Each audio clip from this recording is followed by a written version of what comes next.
Do'stlaringiz xiyonat qilganmi? Da bo'lgan, ko'p marta yodimga kelgan narsani aytdim. Burgut seni deganman akam, kel poyanga chiqib ovni poylaylik. Sherlarga tegmaymiz, ular o'zi ham ko'payib ketgan tulki ovlaydi. Esimda shoqollar edi dushman arslonga. Tulkilar o'zini ko'rsatardi do'st. Eshikdan boqardim dadam edi sher, dadamni etini mingta tulki yer. Burgut kel aka qoyanga chiqib ovni poylaylik. Shoqollarga qilmay e'tibor, sherlar o'zi ham ko'payib ketgan tulki ovlaylik. Shoqollarni bilasiz aka, shoqollardan qo'rqmasangiz bo'ladi, chunki ular dushmanligini bilasiz, dushmanlaringizni bilasiz.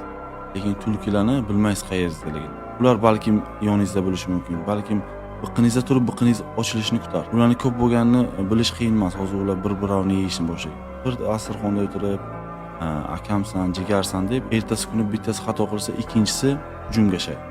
Bugun siz bilanman, jonman, jigarman desa, ertasi kuni rejalarim o'zgardi. Shuning uchun eng yaxshi do'st bu oilangiz, akangiz, ukangiz, otangiz, onangiz. Menga keladigan bo'lsak, ular qilgan ishni istamoqchi emasman.